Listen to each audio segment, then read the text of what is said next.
Welcome everyone. Thank you for joining us for today's webinar, CSR and Codes of Business Ethics in International Supply Chain Arbitration. My name is Shalini and I'm from the Asian Institute of Alternative Dispute Resolution, shortly known as the AIADR. AIADR is the all-inclusive think tank of the future to support the development of jurisprudence related to swift and private settlement of disputes. Today's webinar is jointly organized with Shanghai University of Political Science and Law and supported by Beijing Zhizong Technology Co. Limited, who diligently made the Chinese version of the flyers, Springer Nature Technology and Publishing Solutions, and the China Maritime Arbitration Commission. Before we start, let us invite Ms. Lydia Wang, who has been working in Springer Beijing office for more than 8 years. She is an experienced book editor covering law and social sciences topic from Asia. She will now elaborate on the discount code for Dr. Adolf Peter's book, CSR and Codes of Business Ethics in the USA, Austria, EU, and China and their enforcement in international supply chain arbitration. As you may already know, the theme for our webinar today revolves around his book. Take it away, Ms. Lydia. Thank you, Shalini. Can you hear me? Yes, we do. Okay, thank you. I shall begin. First, I'm very grateful that Dr. Adolf Peter invited me to attend today's event. Thank you very much, Adolf. I think I may need to briefly introduce myself and also the company a bit. My name is Lydia Wang, Law and Social Sciences Editor from Springer Beijing office. I am covering related topics from Great China, Korea, and Japan. Anyone who are interested in publishing an English language book with us are most welcome to contact me through email, lydia.wang@springer.com. Talking about Springer, as some of the authors may have known, that Springer was founded in 1842 and now is part of the Springer Nature Group, which was formed in 2015 with the merger of Nature, Palgrave Macmillan, Macmillan Education, and Springer. We are the largest academic book publisher in the world. We have published papers and books from most Nobel Prize winners and are the publishers of Nature and Scientific American. We publish more than 13,000 books every year from all over the world, and we have more than 50 offices globally. Most important of all, 88% of book authors who have responded to our post-publishing questionnaire reported their publishing experience with us as good or excellent. Our books excel research and learning for students, researchers, and professionals worldwide.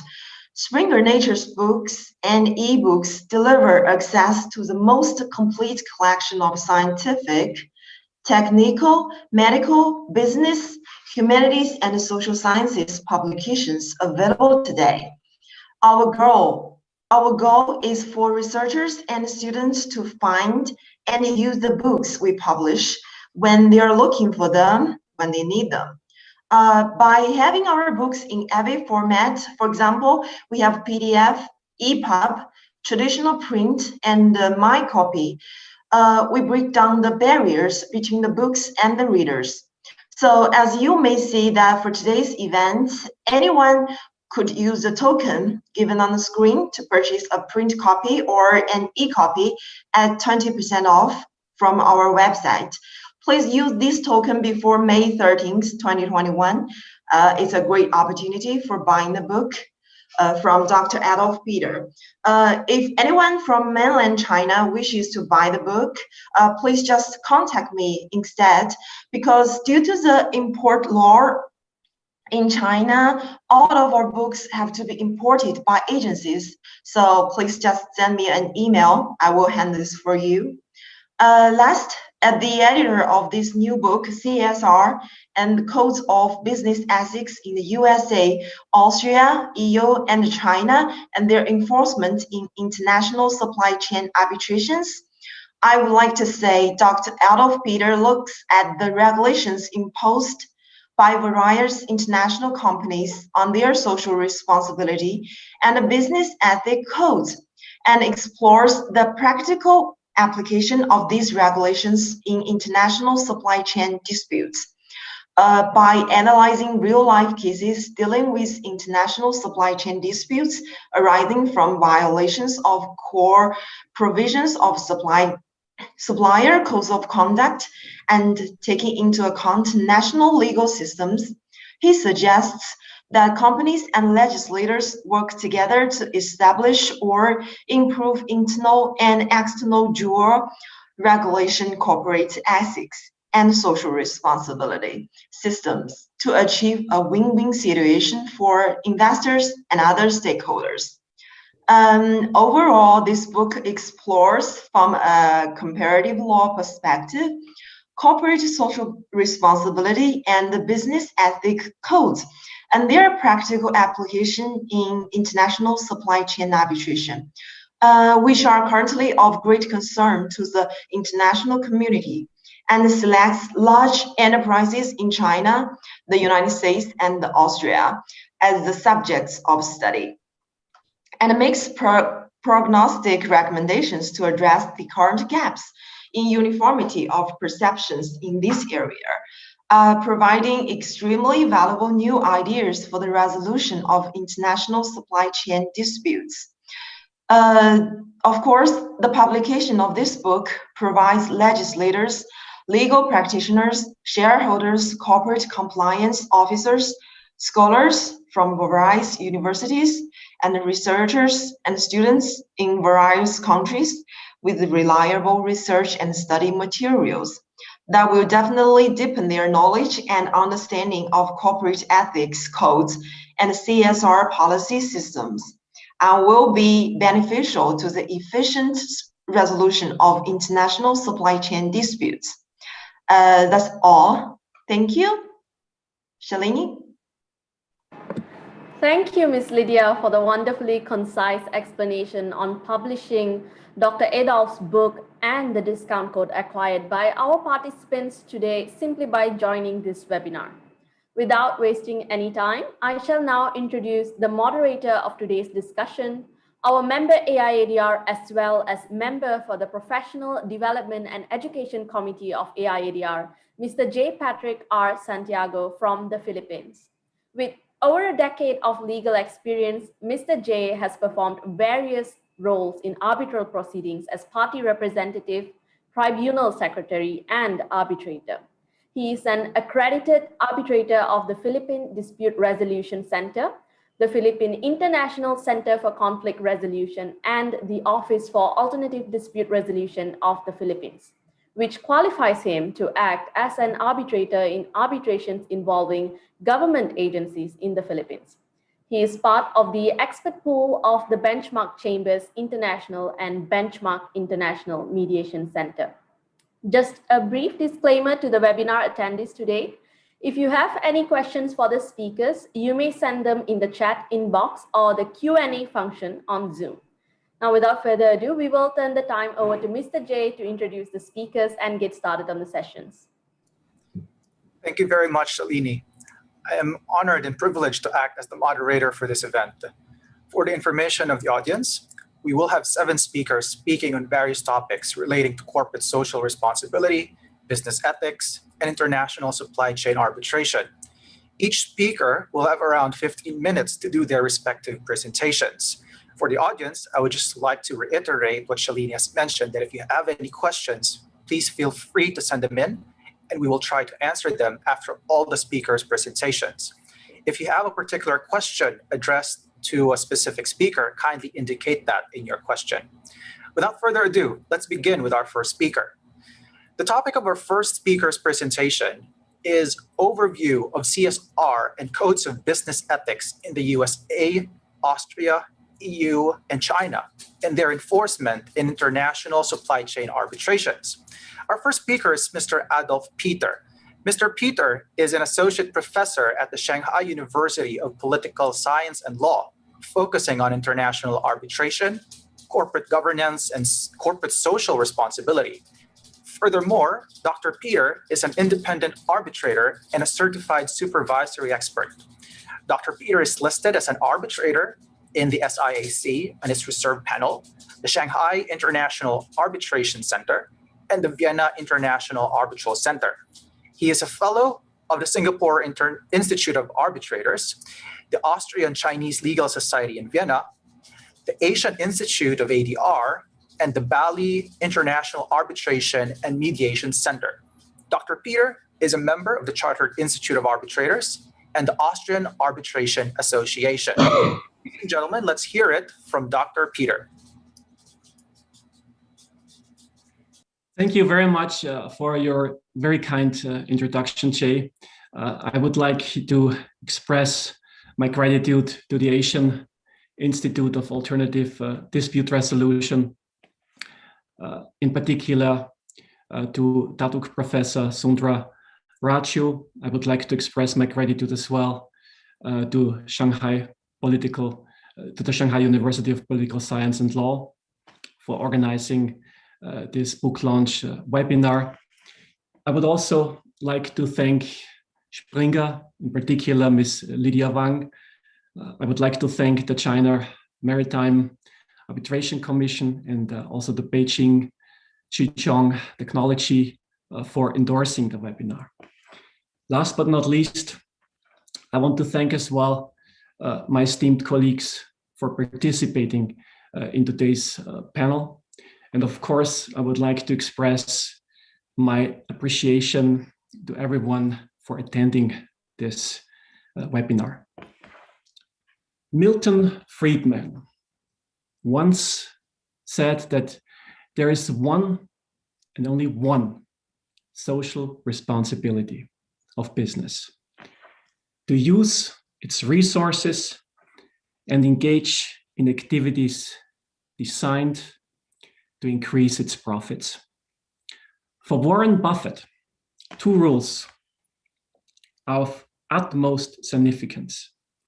Rule number one, never lose money. And rule number two, never forget rule number one. So it seems that Milton Friedman's and Warren Buffett's views, they're not compatible with CSR, corporate social responsibility. CSR encompasses economic, social, and environmental aspects. I will make a very, very bold prediction for the mid and long-term future.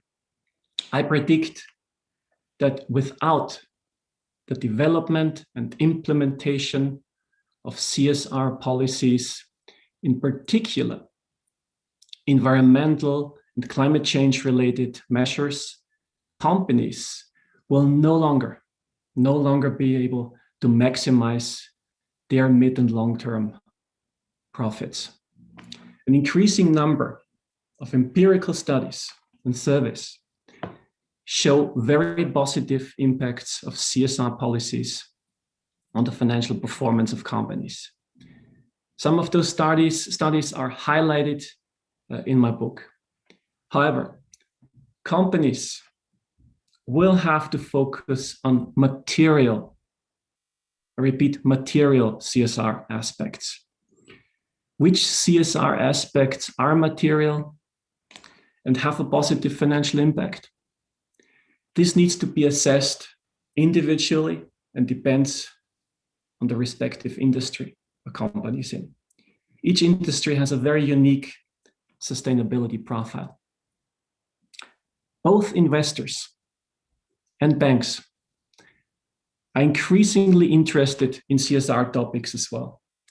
Stock exchanges introduce more and more sustainability-related indexes.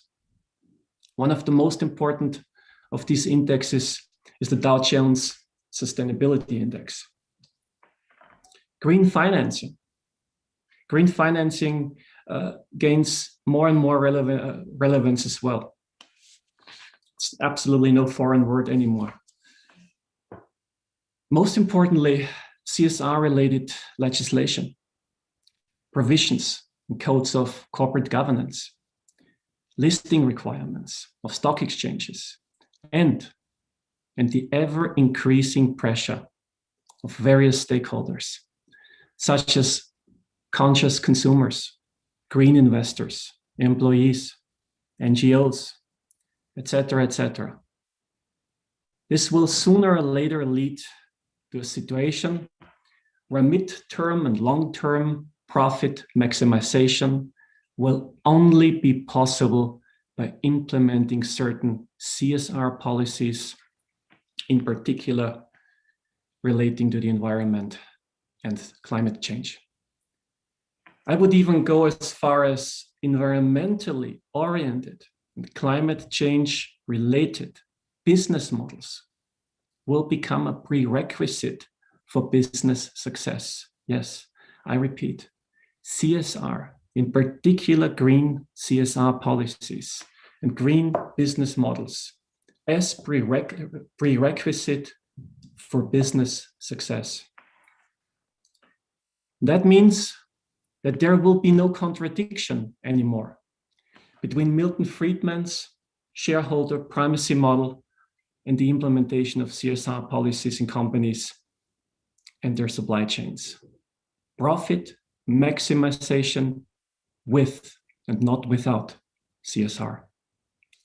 Milton Friedman supported as well Adam Smith's famous theory about the invisible hand.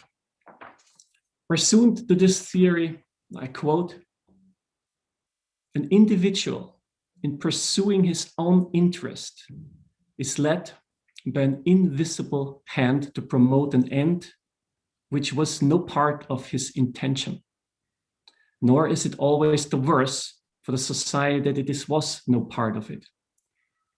By pursuing his own interest, the individual promotes that of society more effectually than when he really intends to promote it." Following Adam Smith, CSR would not require any regulations or control mechanisms. However, extensive internal and external control mechanisms are required to avoid or to at least reduce greenwashing along supply chains. And for this purpose, my book focuses on the CSR reporting requirements and the implementation of codes of business conduct and supplier codes of conduct in the legal systems of the United States of America, Austria as a representative of the European Union, and China. The book presents and compares the CSR policies and codes of conduct of 11 major companies headquartered in the United States, in Austria, and in China. Among those companies, you will find Walmart, Apple, OMV, Strabag, Biham, Huawei, and PetroChina. Without going into too much detail during today's presentation, I'd like to point out that CSR reports are not a mandatory legal requirement in the United States. However, it must be mentioned that most of the US corporations disclose CSR reports. Business codes of ethics are mandatory in the US for listed companies on the basis of the Sarbanes-Oxley Act, SEC regulations, and stock exchange listing requirements.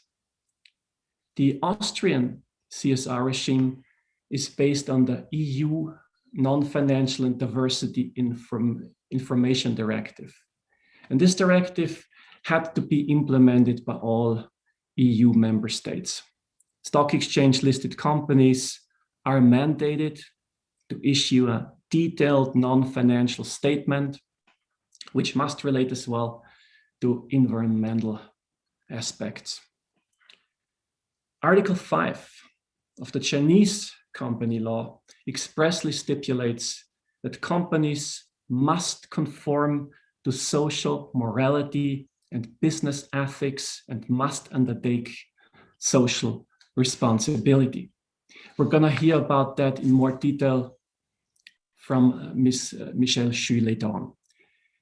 CSR reports, they are not legally mandated in China, but it should be mentioned that the Shenzhen Stock Exchange requires CSR reporting for companies listed in the Shenzhen 100 index. The Shanghai Stock Exchange obliges 3 types of listed companies to issue annual CSR reports. Companies listed on the Shanghai Stock Exchange Corporate Governance Index, companies that are also listed overseas, and companies in the financial sector. Based on the US, Austrian, and Chinese legal systems, I present in my book a proposal for the optimization of a CSR system involving the entire supply chain. From the conclusion of a contract to the internal and external control within a company, to the settlement, to the dispute settlement by means of international arbitration. Fully considering international supply chains is crucial, because ignoring, disregarding the impact of a company's business conduct on their supply chains inevitably leads to greenwashing and window dressing. Sustainability policies of companies need to be extended to their supply chain members as well. This is absolutely crucial. In order to achieve that, corporate CSR policies and supplier codes of conduct, including environmental and climate change related provisions, have to gain contractual force. Yes, this is absolutely significant. They have to gain contractual force along the entire supply chain. And how to do that? CSR provisions may be directly included into the contracts along the entire supply chain.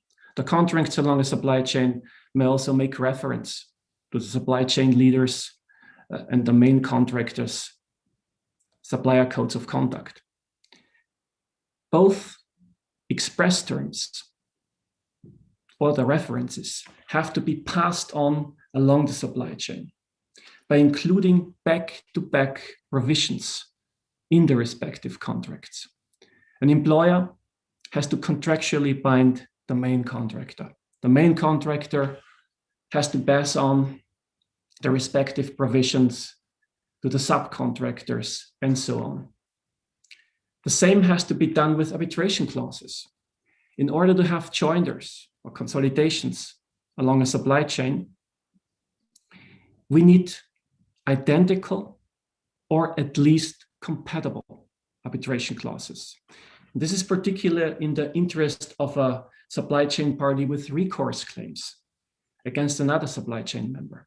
The employer, for example, commences an arbitration against the main contractor who has recourse claims against a subcontractor. I propose tax incentives, for example, corporate tax reductions for companies that really ensure such a contractual implementation of their green CSR policies and their supplier codes of conduct along the entire supply chain, if they also implement the following 2 CSR measures. It is no secret that the GRI standards of the Global Reporting Initiative are worldwide the most widely used CSR reporting framework. However, most of the CSR reports are only in accordance with the core option of those GRI standards. It is my view that CSR reports should be instead in accordance with the comprehensive option, not the core option of the GRI standards. And this would actually have the consequence that the reporting companies would have to report on all, not only on one, on all topic-specific disclosures, such as, for example, negative environmental impacts in the supply chain and actions taken. In addition, for qualifying for corporate tax reduction, companies have to make sure that all supply chain members are monitored by having unannounced on-site visits and audits by contractually agreed independent third persons. Country lists, including these independent third parties, could be attached to the supply chain contracts, again, back to back. Such audits would have to be paid by the audited supply chain members themselves. Exceptions, of course, could be discussed for very small companies. Furthermore, I propose the following CSR-related legislative measures or listing requirements.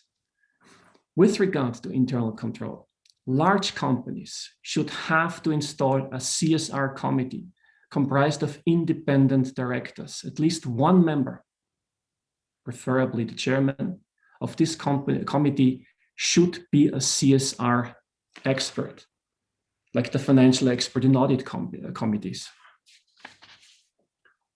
Regarding external control, I propose the legal requirement for stock exchange listed companies to have their CSR reports assured by an independent third party. The assurance should not be a limited one, but the assurance should be a comprehensive, a reasonable assurance. The third parties should not be law firms or auditors.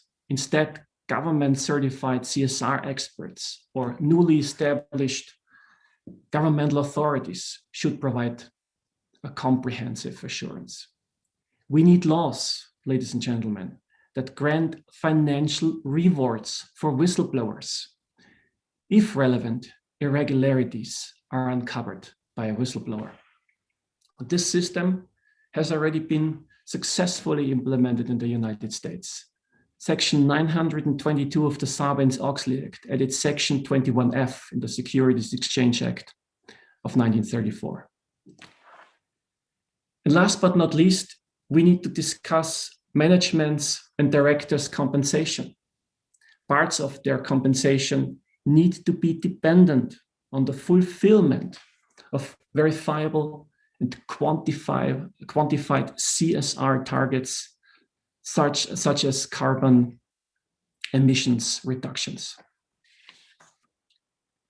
Coming more specifically to arbitration, I predict the rise of commercial arbitrations relating to contractually binding supplier codes of conduct involving environmental and climate change related provisions.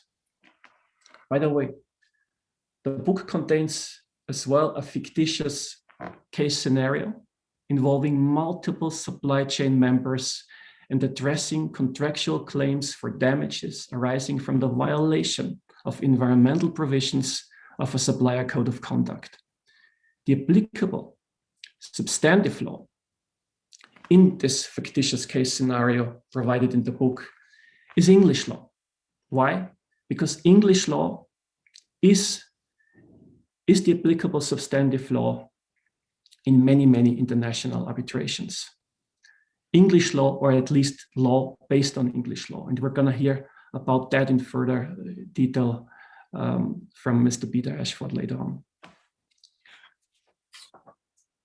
It is my legal view that under some institutional arbitration rules, a consolidation of several supply chain related arbitrations into one single arbitration is possible in CSR related supply chain disputes, even if a party objects to such a consolidation.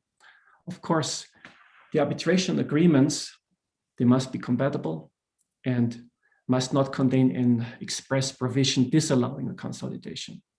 If certain criteria contained in the various institutional arbitration rules are met, an implied advance consent is sufficient to grant a consolidation against an objecting party. In the supply chain context, it may be argued that subcontracts are ancillary or subordinated contracts to the main or the principal contract between the employer and the main contractor. Subcontracts, they depend on the contents of the main contract and include back-to-back provisions passing to the subcontractor key terms of the main contract.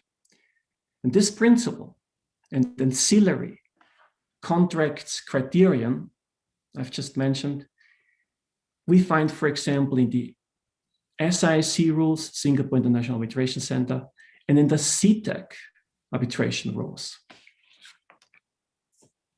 Moving away from the ancillary and principal contract criterion, it is arguable as well that supply chain members are involved in the same legal relationships. If the legal and factual issues in the pending supply chain arbitrations are mainly the same, the term same legal relationship may also be interpreted broadly as a series of bilateral contracts that are related to one and the same project. The same legal relationship criterion we find also in the SIC rules and in the AIAC rules, Asian International Arbitration Center. In the case of common questions of law or fact, it is very well possible to argue that CSR-related supply chain disputes arise out of a series of related transactions. This is the third criterion potentially allowing consolidations in supply chain disputes. In Hong Kong, for example, the Court of First Instance granted the main contractor's application for the consolidation of 3 pending arbitrations involving the employer, the main contractor, and 2 subcontractors. The court held that 2 subcontracts flowed from the main contract, and all of the 3 contracts involved had to be regarded as one series of transactions. The series of related transactions criterion can again be found in the SIC arbitration rules, but as well in the HKIAC rules. That's why it is my opinion that a consolidation of CSR-related supply chain disputes is possible in proceedings pursuant to the SIC, AIAC, CTAC, and HKIAC, even if a party objects to such consolidation. Thank you very much for your attention. Thank you very much, Dr. Peter. That was indeed a very interesting discussion on the need to have CSR and business ethics focus there on international arbitration.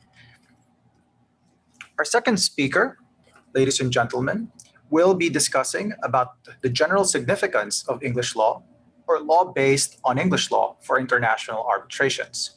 The second speaker is Mr. Peter Ashford. He is a solicitor of the Senior Courts of England and Wales and co-heads the International Arbitration Department at Fox Williams, London. He is a fellow of the Chartered Institute of Arbitrators. He has been appointed as arbitrator by a wide variety of bodies and institutions, including the LCIA and the ICC. As counsel, Peter undertakes international commercial arbitration across a broad sphere of sectors and industries and will generally undertake advocacy. He also undertakes some litigation before the English courts.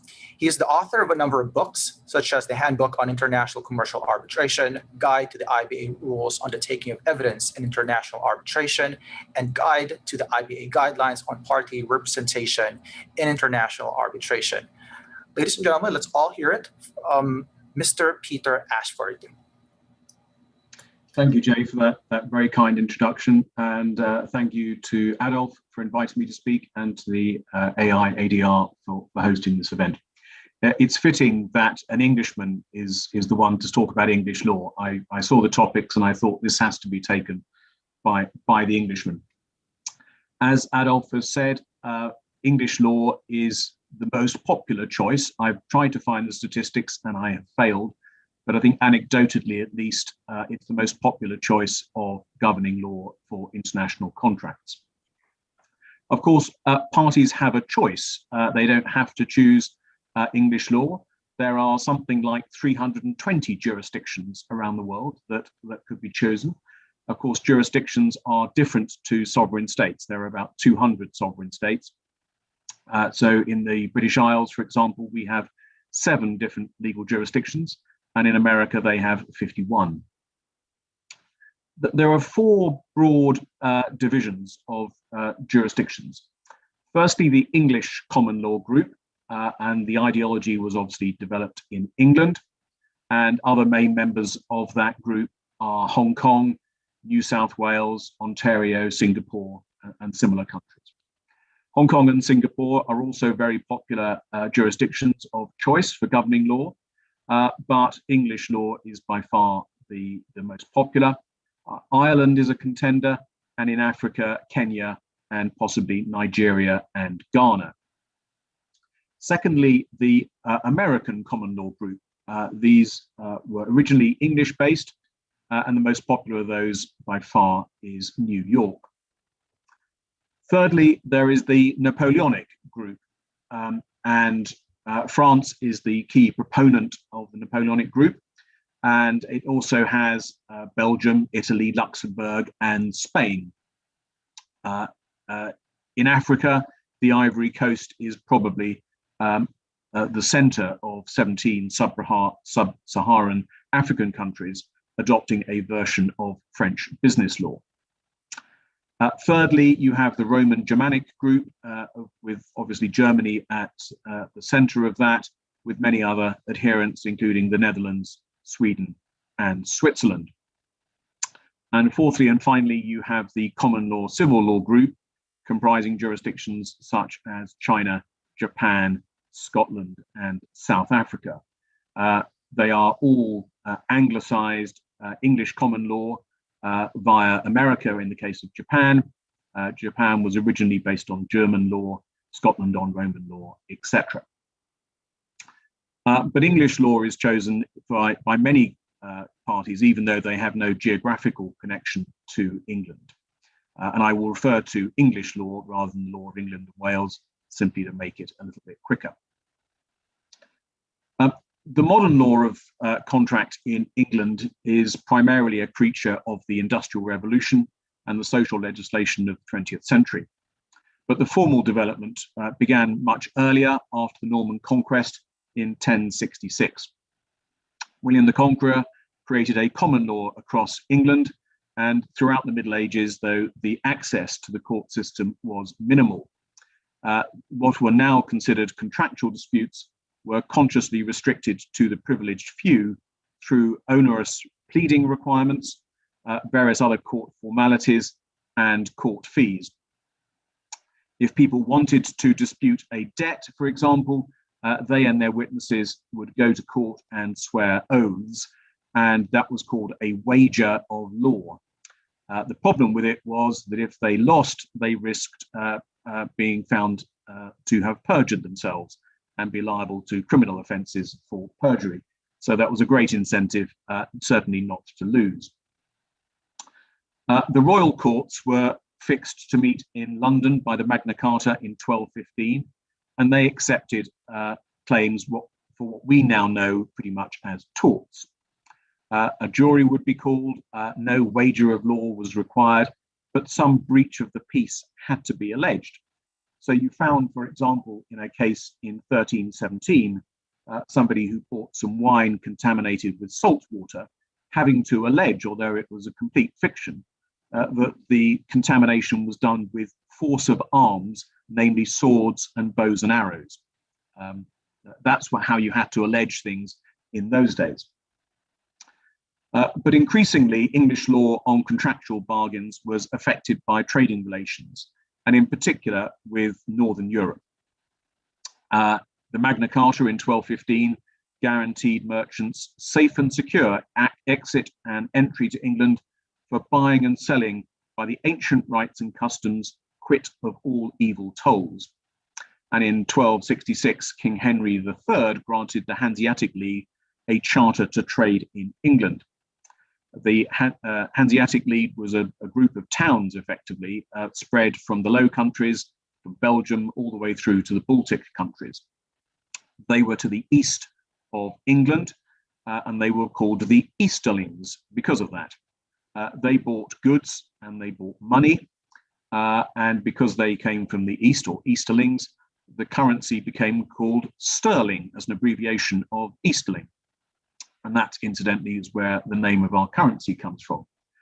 But that trading created a merchant type law, particularly on the towns on the east coast of England. And at that same time, a doctrine of consideration was formed, so that to enforce a bargain, there had to be the passing of value. Times moved on, and they started to allow claims without the fictitious allegations of a breach of the peace. That happened in around 1350 in the Humber ferryman's case, which was a case where the ferryman had contracted to take a horse across a river, but dropped it in the river. And that was allowed to go through without allegations.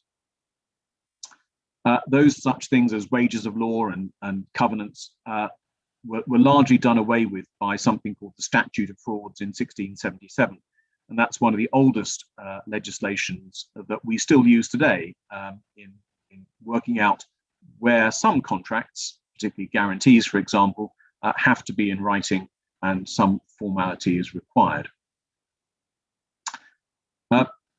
During the Industrial Revolution, as I've said, more and more freedom of contract principles were allowed.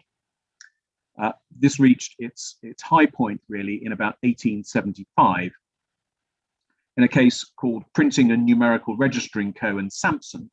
The court said it was a matter of public policy that contracts, when entered into freely and voluntarily, shall be held sacred and shall be enforced by the courts. So that was the landmark decision, effectively, that contracts were to be enforced. In the same year, 1875, the Judicature Acts consolidated the courts of Chancery and Common Law with equitable principles such as estoppel, undue influence, rescission, fiduciary duties, and those sorts of things, always taking precedence over contractual rights. At about the same time, England was colonizing large parts of the world and exporting its laws. So we find, for example, English contract law enacted in India through the Indian Contract Act of 1872. During that time, England, or Britain, was perhaps the world's largest economic power. And that was taken over by America in about 1900.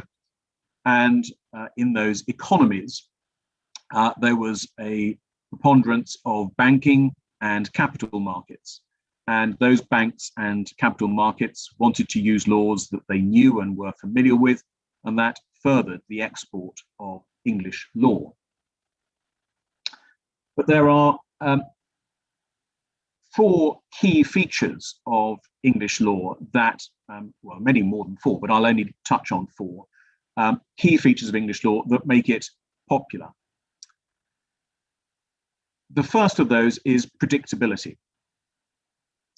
Under English law, the predictability and certainty of contractual terms is considered very important to commercial parties.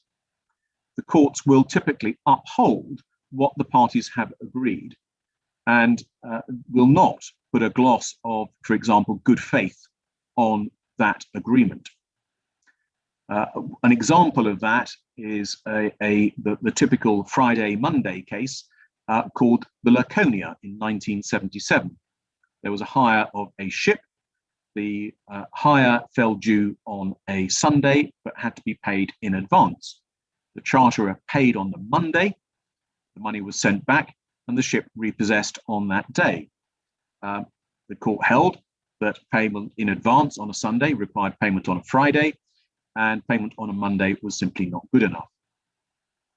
Similarly, in 1996, we had a case called Shepherd and Cooper and TSB Bank, where the bank demanded repayment of loan facilities, and 1 hour later, the customer not having paid, they appointed receivers, and it was held that was a perfectly valid appointment. That's what the contract provided for. Equally, there's a long line of cases that upholds disclaimers or exclusion clauses. One of the famous cases in that is the Springwell case in 2010, where it was held that JP Morgan Chase was not liable to a Greek shipping family for selling notes based on Russian rubles.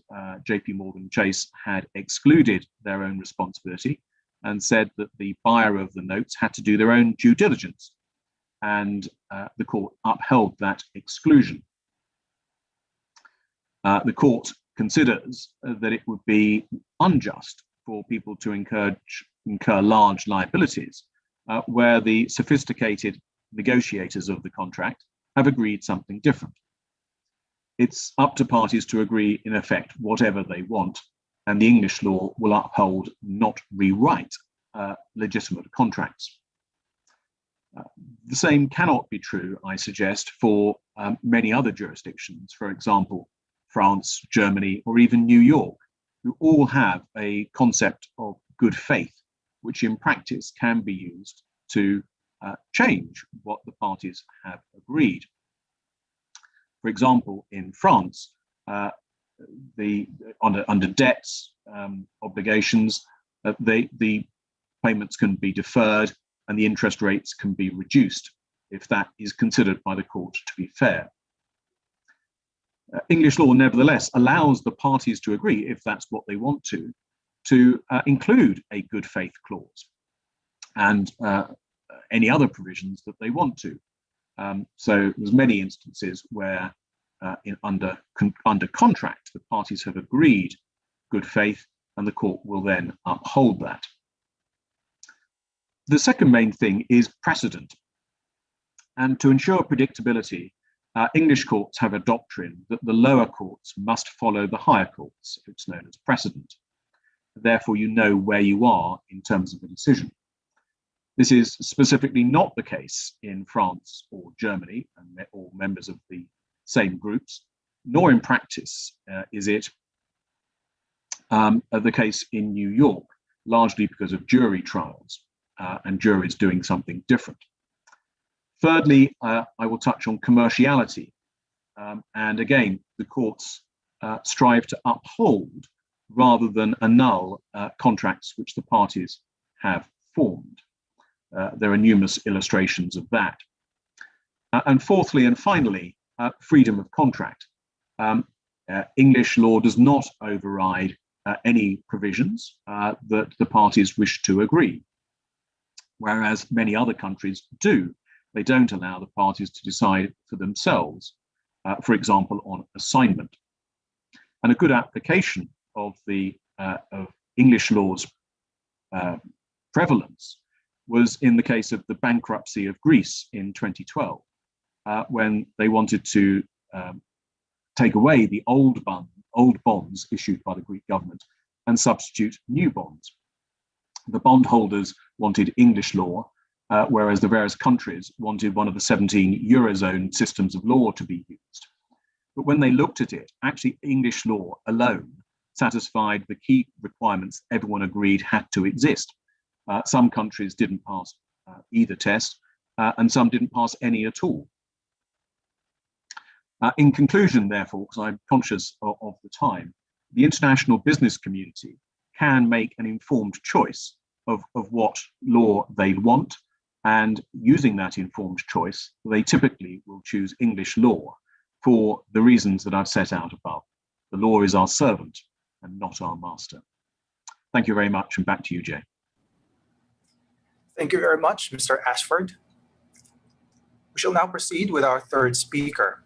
Our third speaker will be discussing about something that was mentioned in Dr. Peter's presentation, and this is the consolidation and joinder provisions in international supply chain arbitration. Our third speaker is Datuk Professor Sondra Raju. He is the founding president and continues to be the president of the Asian Institute of Alternative Dispute Resolution. He is a certified international ADR practitioner of the Icdr and the chartered arbitrator of the CIR. Since 1990, he has served as arbitrator in over 300 international and domestic arbitrations, including ad hoc and institutional arbitrations administered by the ICC, SIAC, HKIAC, KIAC, CTAC, and the PCA. In addition to being an arbitrator, advocate, and solicitor, he is also an architect and a town planner.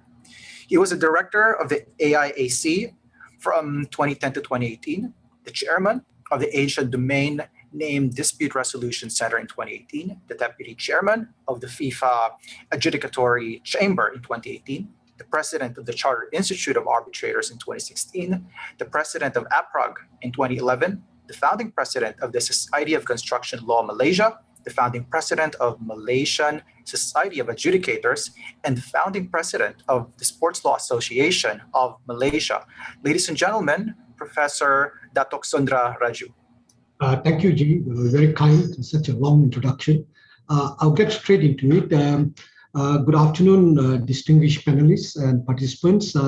My congratulations to Dr. Peter for his new book, in fact, which is the catalyst for this event. And thank you for joining us in this virtual conference organized by Icdr and the Shanghai University of Political Science and Law. I'm here to talk about consolidation and joinder provisions in international supply chain arbitrations. Let us start with what exactly is a joinder or consolidation when it comes from an arbitration perspective. It is important to note that arbitration is reliant on contracts and consent, and as such, it's almost impossible to join a third party to the same proceedings as it happens in litigation. In fact, this is one of the setbacks or the deficiencies of what they suggest is in arbitration. So when there are several parties to a single contract and several parties to several contracts relating to the same disputes, then problems arise, especially when it comes to supply chain disputes. It will be, in all likelihood, involving multiple parties. And so the question will be, how will the rules relating to joinders and consolidation, as Dr. Adolf Peter put it, maintain the code of conduct, ethics, and corporate social responsibility? Let me start out with what is consolidation. Consolidation is two or more separate arbitral proceedings merged into a single arbitration. These merged arbitration can be presided over one of the existing arbitral tribunals or a new arbitral tribunal appointed for the merged arbitration. The two separate arbitral proceedings can be in relation to the same contract or under different contracts but arising from the same facts. However, for the purposes of this webinar, I will focus on situations where disputes arise under different contracts but in relation to the same facts. Now, what is joinder? Joinder is where, upon request of an existing party to an arbitration, a third person who is not yet joined or involved in the arbitration is brought in to participate in the proceedings, or a third party is allowed to intervene into the existing proceedings. Now, what are the benefits and what is the mechanism involved? Now, there is a suggestion that 43% of the ICC arbitration workload involve multi-party arbitrations. It's estimated about 40% of the arbitration cases worldwide involve more than two parties. So why is this so? It is due to, first, parties with disputes are involved in the same subject matter, common facts, issues of law, do not want inconsistent or conflicting decisions. So a joinder or a consolidation would give a complete picture of the transaction or the case matter in which the process also will save time and money. As such, this would overall make the arbitral process as efficient to the full extent. Now, the main drawback would be the fact that parties involved will then lack complete autonomy in deciding on the method or the appointment of the arbitral tribunal in a multi-party arbitral proceedings. In fact, this is one of the things that we always talk about, that arbitral parties can select their arbitral. In this situation, they may not be able to select. So how can a joinder or consolidation be triggered? And there are three ways. One, if parties have an existing provision, which actually Adolf talked about, in the existing provision in the arbitration agreements, in the underlying commercial agreements, but this could be quite challenging to draft, especially when the parties' intentions have to be accurately reflected in these provisions. But if it is done in the right way, the parties will have advantage of a joinder or consolidation provision tailored to the characteristics of the particular commercial transaction, with typical disputes that arise are taken into consideration. The second way a joinder and consolidation could be triggered is when the terms of the lex arbitri at the seat of the arbitration allows it. And not many states have actually enacted consolidation provisions in their jurisdiction. But I think some states, for example, Netherlands, do allow a third party, that is the Court of Amsterdam, the President of the District Court of Amsterdam, to decide on the party's request to consolidate Netherlands-seated arbitral proceedings. In the Asia Pacific, Australia, New Zealand and Hong Kong are three jurisdictions that have adopted limited consolidation provisions. The lex arbitri of India arbitral legislation. And thirdly, parties can agree indirectly to arbitration rules that contain joinder or consolidation provisions, as was in the case of Lafarge Redland Aggregates Limited versus Shepherd Hill Civil Engineering Limited. Now, there are many arbitral institutions now who have amended their rules to include joinder and consolidation provisions after realizing the significance of them, maybe for the first time, or they have expanded the existing provisions. Now, this allows for more reliable solutions to the issue of joinder and consolidation. So we can talk about the ICC rules, we can talk about the Swiss rules, we can talk about the Stockholm rules, we can talk about LCIA, SIAC, Hong Kong International Arbitration Center, AKICA, Icdr, UNCITRAL, and even the AIAC rules. I will now actually go to discuss on what is a supply chain arbitration, joinders in supply chain arbitration, and consolidations in supply chain arbitration. Most companies have an entire network between them and their suppliers. And during COVID-19, we all realized this is actually real, because you couldn't buy, I wanted to buy a MacBook and I couldn't buy it because I couldn't get it from the suppliers, because the product supply chain was broken. So the employer's code of conduct and ethics, as Adolf has put it, must be reflected through the entire supply chain and naturally be included in all bilateral contracts between all the neighboring tiers to ensure the code of conduct and ethics are being maintained by all their subcontractors and suppliers. Now, what we will examine today is what happens if one of those subcontractors or suppliers in the supply chain is in breach of the code of conduct or ethics, or basically in breach of core violations or even environmental violations of the code of conduct. It would have been deemed as a repudiatory breach of contract. When there are subcontractors to the main contract between the main contractor and the employer, it puts the responsibility for any subcontractor's defaults, acts, and omissions onto the main contractor. And the onus for maintaining then this code goes on to the employer. The employer may choose to conduct a thorough due diligence on the subcontractor prior to entering into any subcontracts itself, both by the main contractor, the employer themselves. They may have audits, or they may even do unannounced on-site visits, etc. So what if material breaches occurs months after commencement of work? There is no direct contractual relationship between the employer and the subcontractor. Naturally, the employer would start the action against the main contractor, who will subsequently initiate a second arbitration against the violating subcontractor. So this is where the supply chain arbitration starts.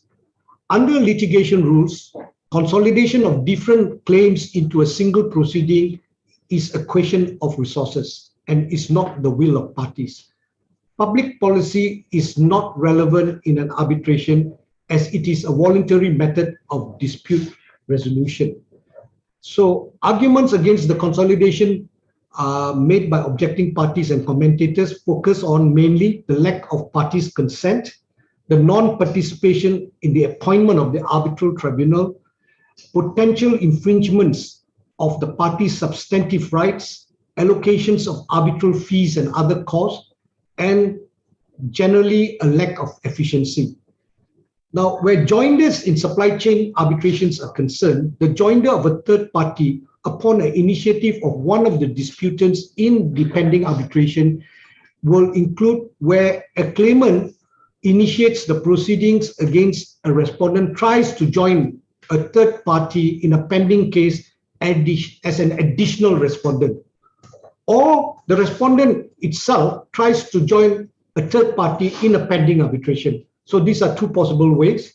Now, I will go to examples where the rules allow it. The SIAC rules 7.1 prescribes an additional party may be joined is prima facie bound by the arbitration agreement, or all parties, including additional party to be joined, have consented to the joinder of the additional party.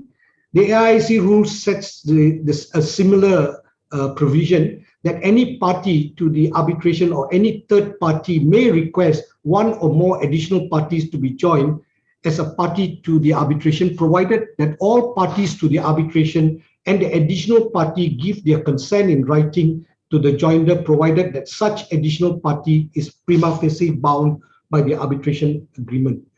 Now, the amendment to joinder provisions in the 2021 ICC rules are significant in the sense that Article 7 suggests that no additional parties could be joined after the confirmation or appointment of arbitrator unless the consent of all parties, including the additional party, was obtained, is now relaxed to an extent by adding a new exception. That this new exception under Article 7.5 says that any request for joinder made after the confirmation and appointment of any arbitrator shall be decided by the arbitral tribunal once constituted, and shall be subject to additional party having accepted the constitution of the arbitral tribunal and agreeing to the terms of reference where applicable. Now, this allows the arbitral tribunal to have the power and discretion to permit joinder, even if the party at the commencement of the arbitration objects to the joinder of the third party.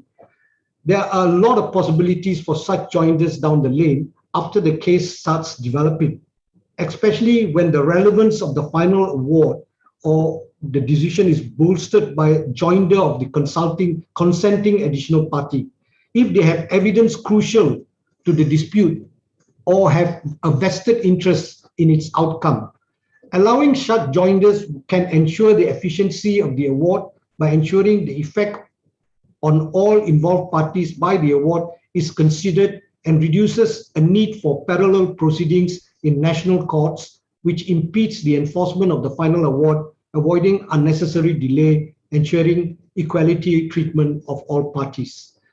So I think there is a case of Siemens AG versus Dalco Construction, where the French court set aside an award holding the principle of equality in the appointment of arbitrators was violated. It further held that as a matter of public policy, the parties' rights to nominate an arbitrator by way of an agreement to arbitral rules can only be waived after a dispute has arisen.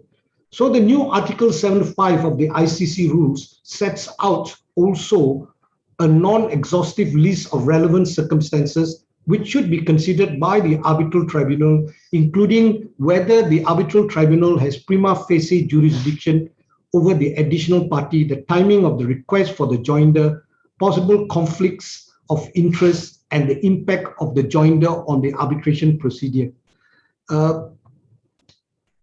The amendments to the joinder provision of the Icdr rules allows, this is the new Article 8.1, allow joinder after the constitution of the arbitral tribunal in two conditions. The arbitral tribunal considers joinder of the additional party should serve the interests of justice, and two, the additional party should consent to be joined. Prior to amendment, joinder after the constitution of the arbitral tribunal is not possible unless all parties, including the additional party, otherwise agree. This change now constitutes the application of this rule, expansion of this rule. Now, consolidations of supply chain arbitrations, which is consolidation itself, is an act of merging several pending arbitrations into a single arbitration. It may involve two or more disputes into one or the same agreement. Disputes based on several agreements executed between the same parties. Disputes arising from separate agreements concluded by different parties, for example, two arbitration agreements. If a main contractor is held liable for the breach of the employer's code of conduct and ethics in the arbitration against the employer, he will try to place that liability on his subcontractor by asserting recourse claims by consolidation. Now, the SIAC Rule 8 covers two scenarios for consolidation of two or more pending arbitrations under the SIAC rules into a single arbitration to be heard by the same arbitral tribunal. Consolidation prior to and after the constitution of the arbitral tribunals. The SIAC Rule 8.1 stipulates three alternative criteria for the consolidation prior to the constitution of the arbitral tribunal. A, all parties agree to the consolidation. B, all parties in the arbitrations are made under the same arbitration agreement, all claims, and C, arbitration agreements are compatible.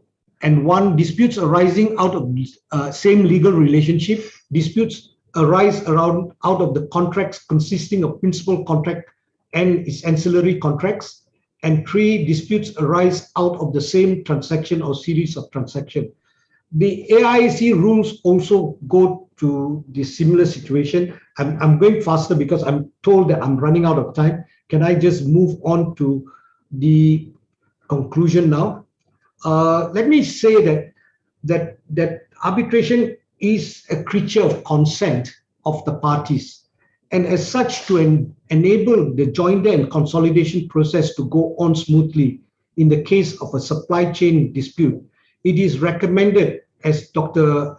Adolf Peter ably explained it just now, that it must be drafted properly into the agreement itself of the various arbitral agreements to reflect throughout the supply chain. And so forth. Therefore, all arbitration agreements must be compatible and consistent throughout the supply chain. Thank you so much. Sorry, Jay, I've taken a bit longer and tried to. No problem, Professor Raju. Thank you very much for that very clear presentation about consolidations of and joinder provisions in international supply chain arbitration. With that presentation, I think it already highlights the importance of consolidating arbitrations. It makes sure that the parties use less resources and therefore contributes to better usage of resources in international arbitration.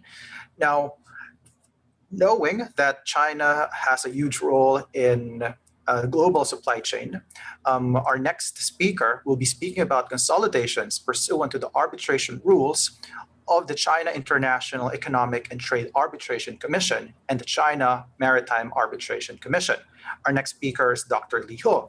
He is the Vice Chairman of the China Maritime Arbitration Commission and an Honorary Secretary of the AIADR. He was a commission member and a former Deputy Secretary General of CTAC.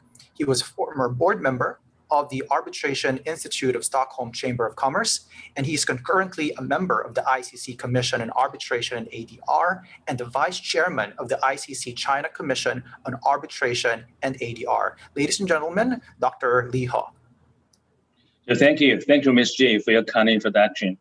I'm very happy for CMAC to support today's event. The title for my presentation is Consolidations under the CMAC and CTAC arbitration rules.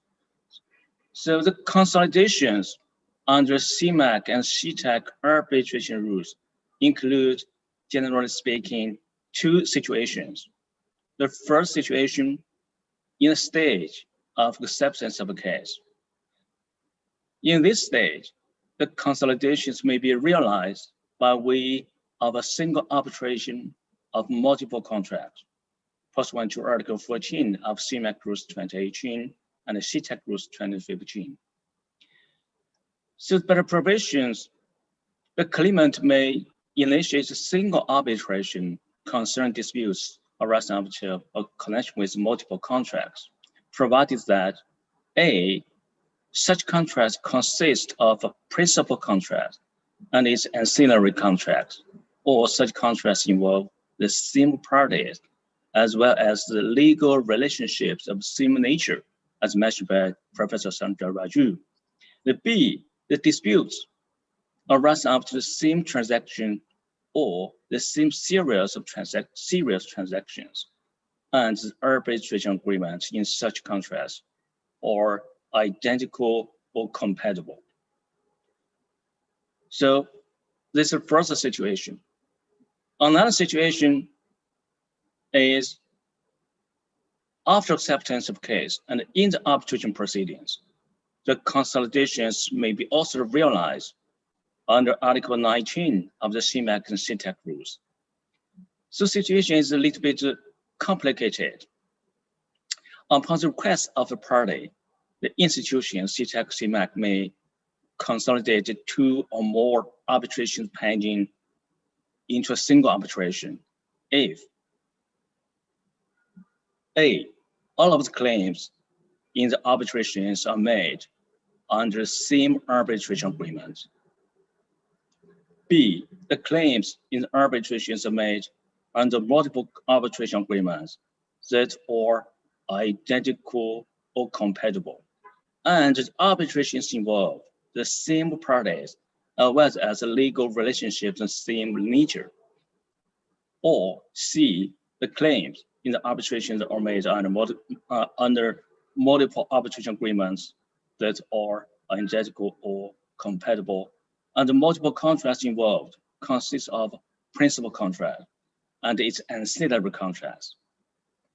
Or all of the parties to the arbitrations have agreed to consolidation. So for the tribunal, in deciding whether or not to consolidate the arbitrations in accordance with the above-mentioned conditions, the institutions or the tribunal, they shall take into account the opinions of all parties and other relevant factors such as the correlation between the arbitration concerned, including the nomination and appointment of arbitrators in the separate arbitrations. Unless otherwise agreed by all parties, the arbitration should be consolidated into the arbitrations that was first commenced. After consolidation of arbitrations, the conduct of the arbitral proceedings shall be decided by the arbitration court of institutions if the arbitration tribunal is not formed, or shall be decided by the arbitral tribunal if the tribunal has been informed. By my experience with CTAC and CMAC arbitration, I have the following observations. The first, In the early stage of the proceedings, for example, acceptance of the case, the consolidation can be realized more easily in CHEC-CMAC arbitration. Number two, the arbitration agreements in different contracts shall be identical or compatible, and such arbitration agreements shall be binding upon the different parties. Number three, what does the term legal relationships of same nature mean? If, for example, the legal relationships under the sales contract is different from that under time charter or voyage charter in maritime field. So it's not the legal relationships of the same nature. And number four, in case of multiple parties, such parties shall be classified into the co-claimants and or co-respondents, or claimant side and respondent side. It also connection with the co-claims of the co-claimants or co-counterclaims of co-respondents. So in practice, such claims, such issue can be, is not easily be dealt with in practice. Number five, in practice, in CMAC and CHEC cases, we can often see such a situation. The ancillary contracts includes or mainly refers to the guarantee contract. And the formation of tribunal, different arbitration shall be identical. Otherwise, it's not easy or it's difficult to consolidate for consolidation. However, in any case, the consolidation can be realized if all the parties to the arbitrations have agreed to do so. There should be no problem. Even if the arbitration agreements in different contracts are not identical or not compatible, if all of the parties agreed to the consolidation, that means that all the parties have concluded a new arbitration agreements. So it should be no problem. So in our practice, we have met such situations.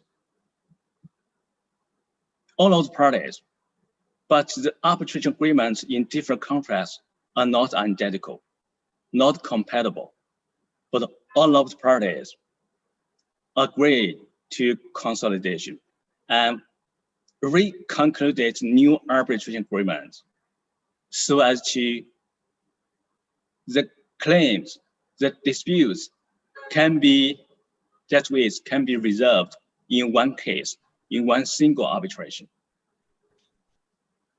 Anyway, from my experience, I think consolidation in arbitration is not easy to be dealt with. My proposal is that if the parties want to have consolidation, consolidation can be made in the early stage of the arbitration proceedings, in the stage of acceptance of the case, by invoking the provisions about single arbitration of multiple contracts. So that's my observations. That's my brief presentation. Thank you. Thank you, Ms. J. Thank you. Thank you very much, Dr. Liho, for your wonderful presentation. Moving on to our next speaker, who will be focusing on the Austrian Sustainability and Diversity Improvement Act. Our speaker is Professor Marcus Biham.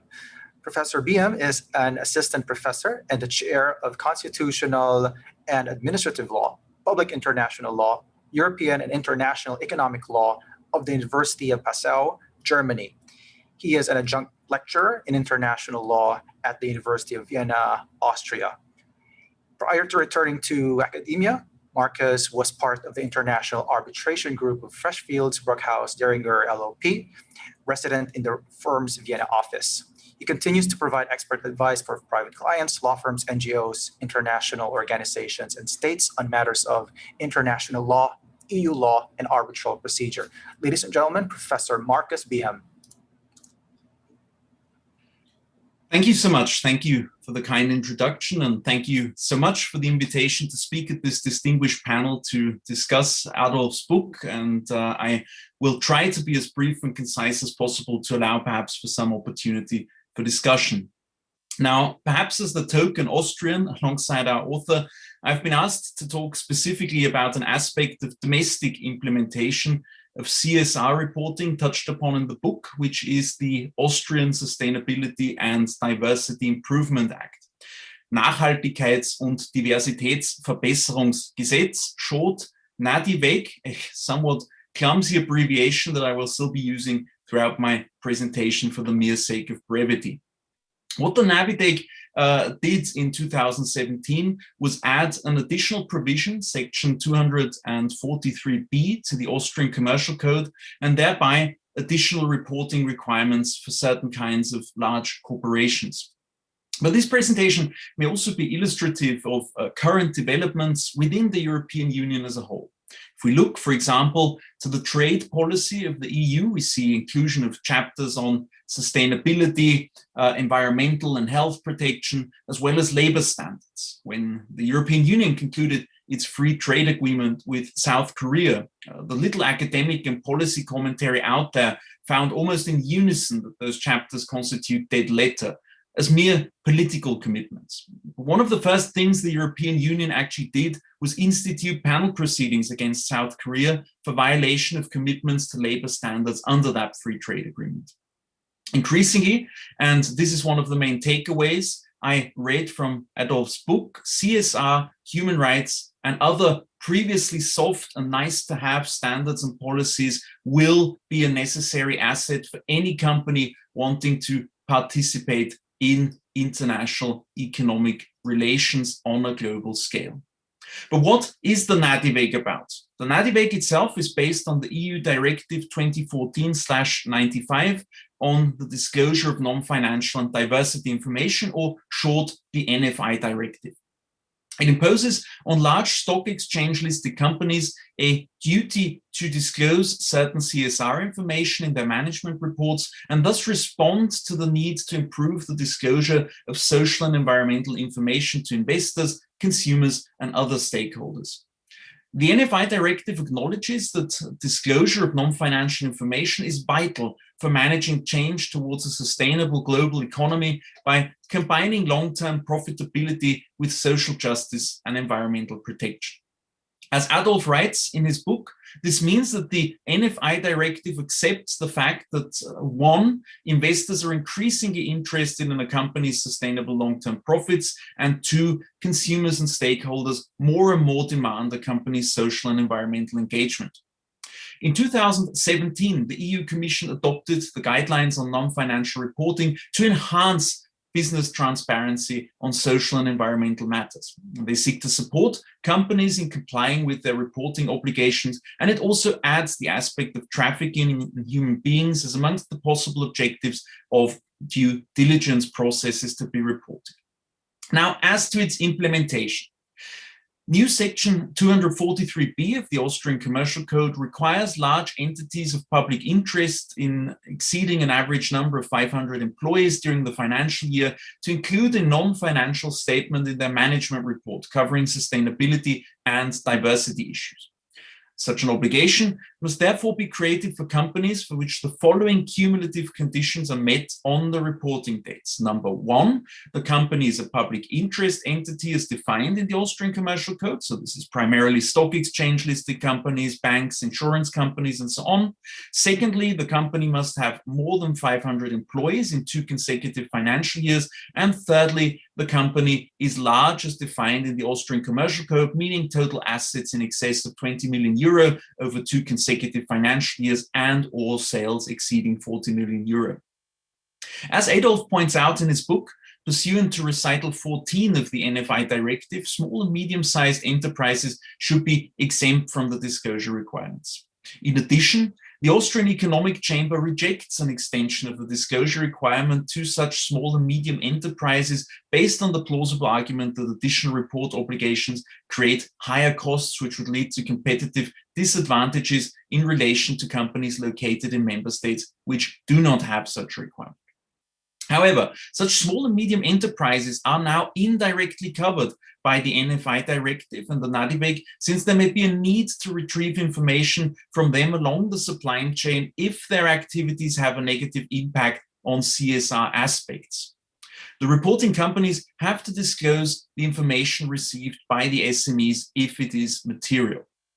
In principle, the non-financial statement should be prepared as part of the management report, and according to the parliamentary materials, the statement shall contain information necessary for an understanding of the course of business, business results, situation of the company, as well as the effects of its activities, and shall relate at least to environmental, social, and labor concerns with an eye to respect human rights and the fight against corruption and bribery.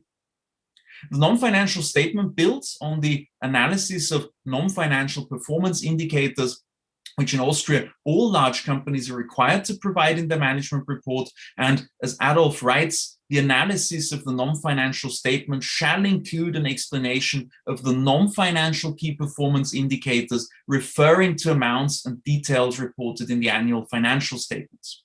However, the level of detail is in fact supposed to go beyond this. And I'm paraphrasing from the parliamentary materials here. With respect to environmental matters, the statement should include details of the current and foreseeable impact of the company's operations on the environment and, where appropriate, health and safety, as well as on the use of renewable and non-renewable energy and greenhouse gas emissions, water consumption, and air pollution.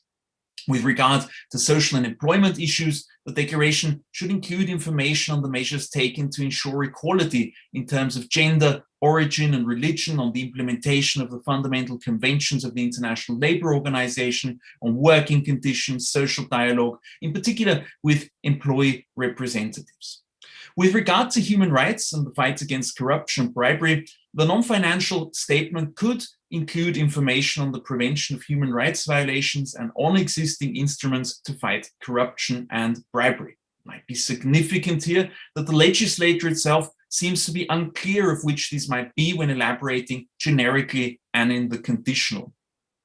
Now, what is particularly interesting is that the risks of adverse effects are considered not only to arise from the entity's own activities or be linked to its business, but if relevant and proportionate, its products, services, and business relationships, including its supply chain and the chain of subcontractors.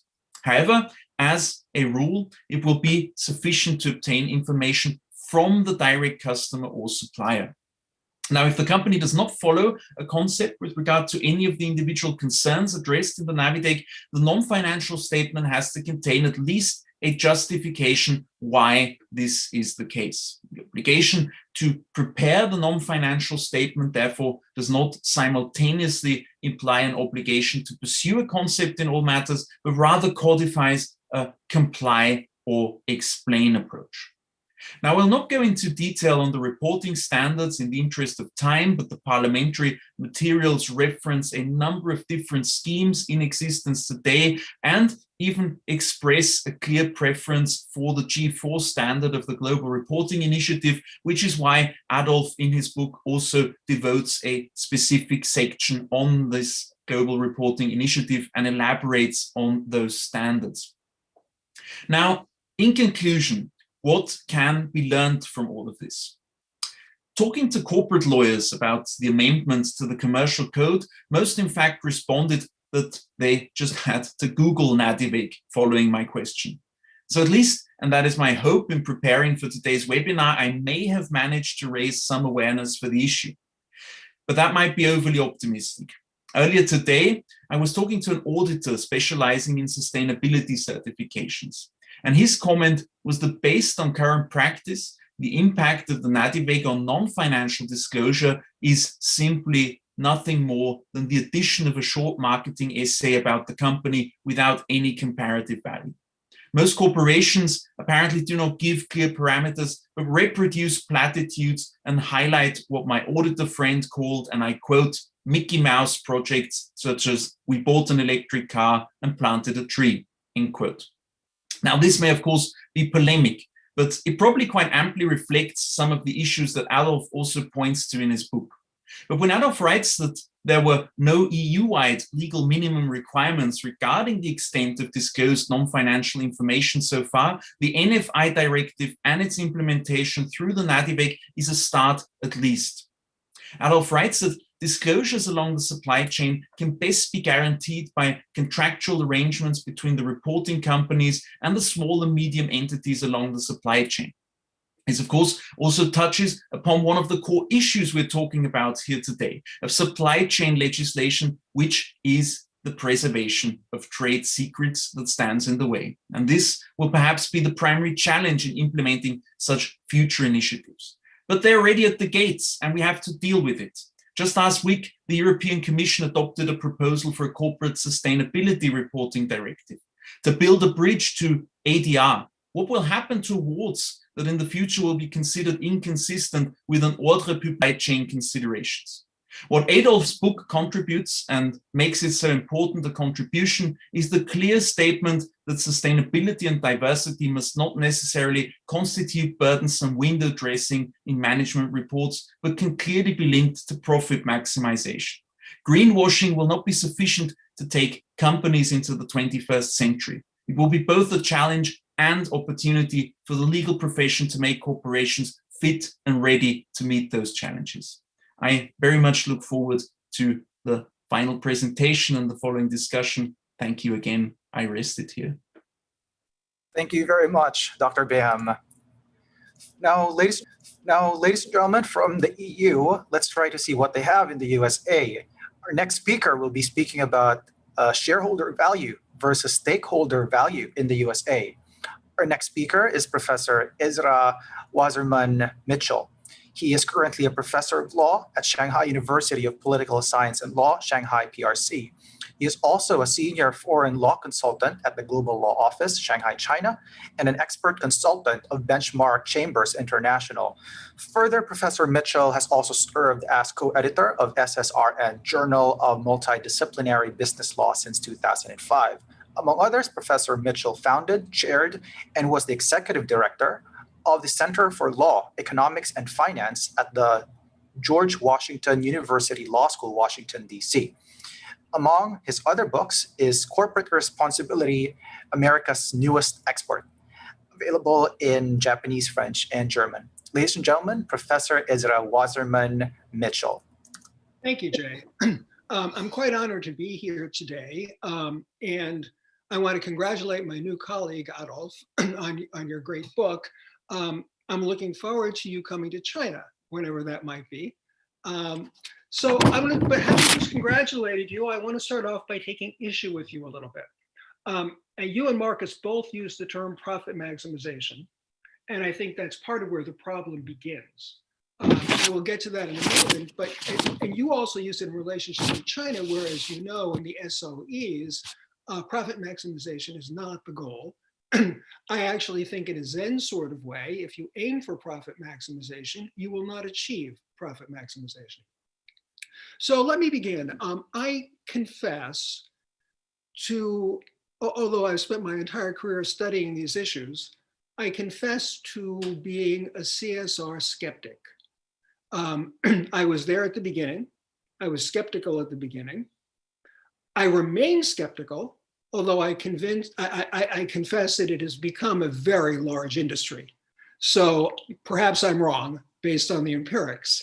But the reason I'm skeptical really goes to what I think is the heart of the problem with corporate irresponsibility, and CSR can't fix it. That is, to my mind, a matter of structure. So to begin, corporate structure gives rise to shareholder short-termism, the shareholder price maximization that is directly impeding corporations from behaving responsibly. I'll give you a very brief history of it. I too want to be mindful of my limited time. Up until the 1950s in the United States, shareholders, and even to the early 1960s, shareholders invested for dividends. There's plenty of empirical evidence that when you bought a share, you weren't buying it to arbitrate the price, you were buying it to receive dividends on the stock.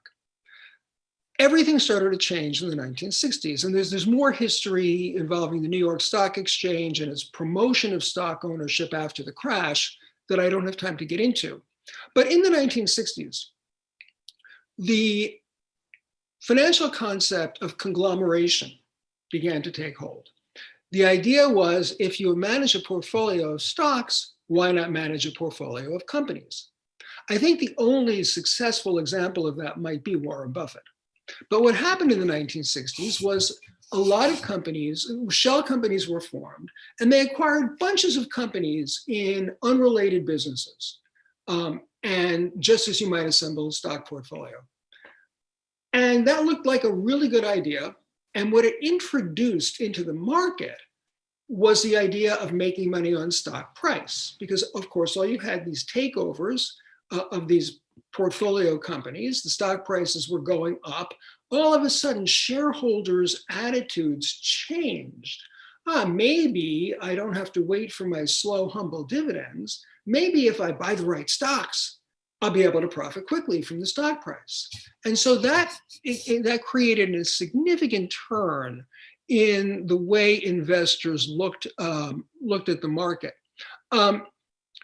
In the 1980s, the late 1970s, 1980s, conglomeration collapsed. It turned out you couldn't run 100 different unrelated businesses from one central management. You had to know something about the business. So as it collapsed, the conglomerates began to sell their companies off, and armed with newly invented junk bonds, investment bankers helped sell these pieces. And we had what was then became the 1980s hostile takeover era. Well, again, a characteristic of that era was really rapidly rising stock prices. So again, you had concentration on stock price. Again, that shifted the focus of investors, and as I will argue, ultimately shifted the focus of managers. Because until this time, even as late as the early 1980s, you could see quotes from major corporate CEOs talking about their workers, talking about their consumers, not talking about their stockholders. It was only as this focus on stock price began that focus on stockholders and stock price maximization became predominant. Now, in parallel with this, we have a shift in the structure and role of the board of directors. Up until the 1960s, early 1970s, boards were principally composed of corporate insiders. You would have some independent directors, but you would have them not so much for independent judgment, but because if you had a conflict of interest transaction, you needed independent directors to make it right. But as the conglomerates began to fall apart in the early 1970s, and there were a whole lot of things going on in the USN. Of course, there were 1968 and all sorts of Vietnam demonstrations. There was a growing realization that Nixon was a crook, and that the Foreign Corrupt Practices Act had been used extensively, or rather foreign corrupt practices had been used extensively. Companies like Ford were building unsafe cars and they knew it. All of this somehow got to focus on the closed nature of the incestuous nature of the corporate board. So in a democracy, what do we want? We want independence. We want outside views. We want independent directors, not closed cabals. And so the push to make boards of independent directors became very strong. The problem was that the insular incestuous boards of directors actually knew the business. They came from the engineering department. They came from the sales department. They came from the marketing department. They came from all over the company. They knew what they were doing. But now, once you have a board composed primarily and now almost exclusively of outside directors who meet 6-10 times a year for 3 or 4 hours, who can't possibly know the business, what do you do? Well, the question of what the board was to do became a real issue in the 1970s. And my friend and my highly admired colleague, Mel Eisenberg, began to write articles about monitoring boards of directors. Not managing boards, you couldn't manage, but you could monitor. And what were you supposed to monitor? You were supposed to monitor the CEO, hiring, firing, and general financial welfare of the company. And all that was well and good. It became enshrined in the American Law Institute's Principles of Corporate Governance. But what did you create? You created a board who had to find metrics to monitor. The easiest, most obvious, and simplest metric to monitor was stock price. So as the monitoring board formed, and it was well-intentioned, it created a board that only did, because essentially it only could, focus on stock price as the important metric for how the company is doing. Now, this isn't all. Institutional investors. But in the early 1950s, there were virtually no institutional investors in the United States. By 2000, the market was half owned by institutional investors. What do institutional investors do? They invest portfolios, the goal of which is to maximize the value of the portfolio. These institutional investors became so large that they held significant stakes in their portfolio companies, which enabled them to exercise influence over the company's performance. And what were they looking at? Getting the stock price up. That's how portfolio values go up. It didn't help that the portfolio managers themselves are compensated every year on how much the portfolio increased. So again, there's a strong imperative here to focus on stock price. But that's not all. In 1990, the United States Congress, or 1983 maybe, passed legislation prohibiting corporations from deducting from their taxes salaries over $1 million. The intended purpose was accomplished. Executives were compensated in stock. So much so that by the early 2000s, a CEO's entire annual money compensation could be wiped out by a 10% market correction. If you're the CEO and your payday is in stock and you're making your own payday, what are you going to focus on? Stock price, of course. So all of these things come together to create a stock price focused economy. And in my 2002 book, Corporate Irresponsibility, which I think was published the same month that Enron collapsed, I noted a survey a couple of years before by the chief financial officers of the Fortune 500, 80% of whom said they would mutilate their own company to get the stock price up.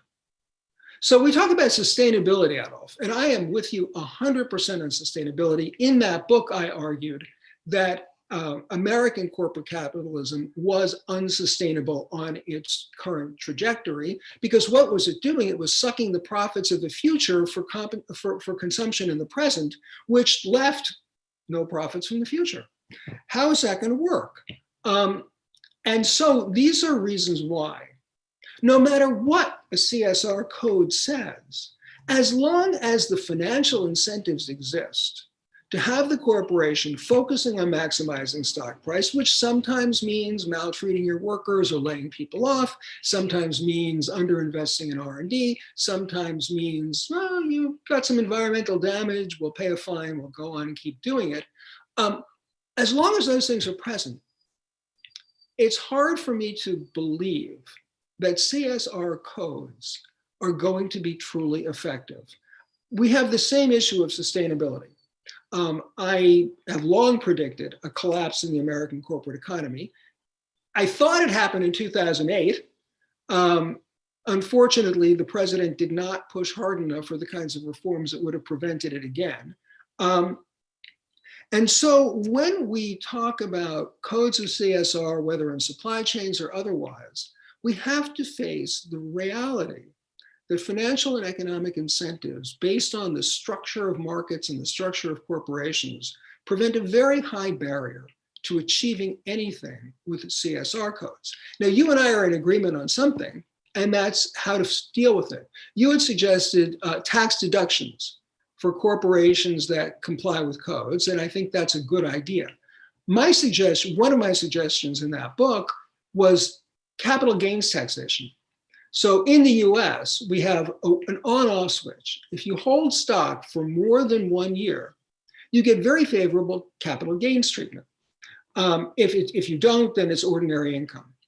I proposed punitive taxes on rapid trading, so that you would have a sliding scale of capital gains taxes, burdening short-term holdings so significantly that you would, over maybe a 5-year period of amortization, have an incentive to hold for the long term.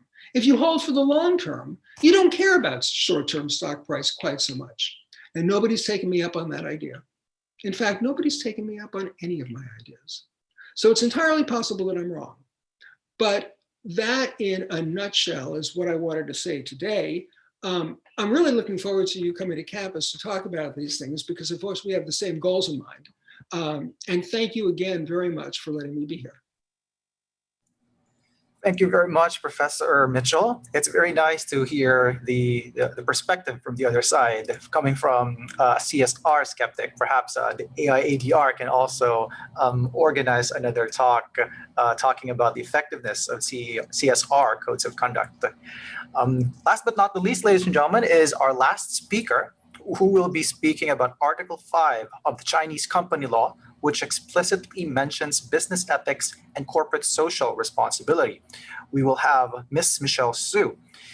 Ms. Su specializes in international commercial and trade dispute resolution. She's a partner and the director of International Commercial and Trade Dispute Resolution Department in Jing's law firm. Ms. Su primarily represents domestic or major multinational companies in handling their China-related disputes through litigation or arbitration in the areas of joint venture investment, international trade, technical transfer, as well as construction disputes. Ladies and gentlemen, Ms. Michelle Su.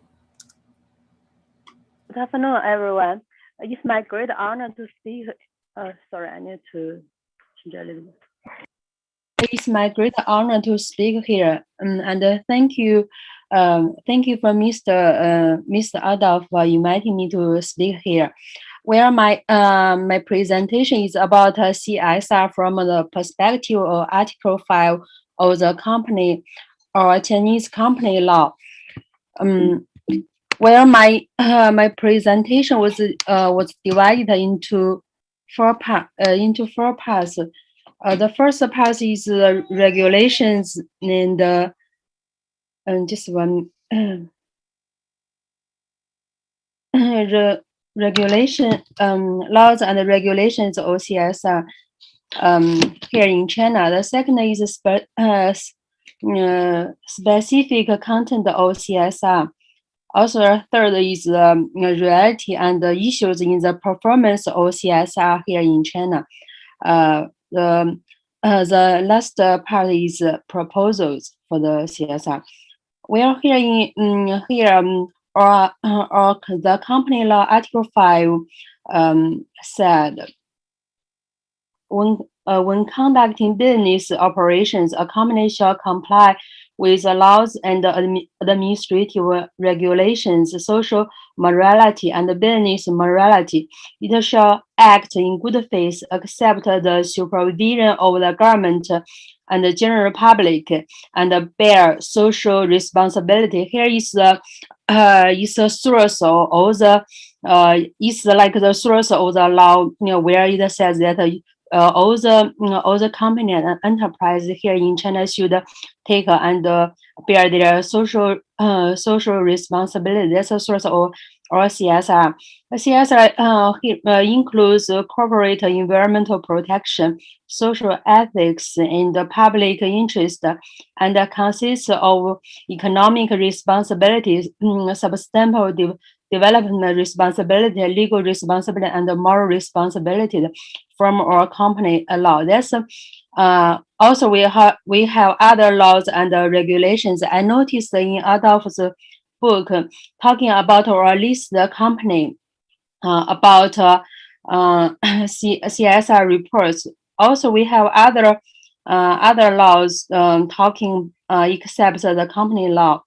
For example, the labor law in Article 2, and the environmental protection law Article 6, the consumer rights protection law Article 3. Another is notice of state-owned assets supervision and administrative commission of the State Council on printing and distribution, guiding opinions on the performance of social responsibility of central enterprises. Five is the last one is Article 5 and 4 and 5 of solo partnership enterprises. That's all the laws and some laws and regulations related to SCR here in China, where there's a legal respect from in practice CSR. From my opinion, CSR the specific content of CSR is to protect the interests of small and medium shareholders and creditors when enterprises take a major action and the timely disclosure of relevant information on the information to the public.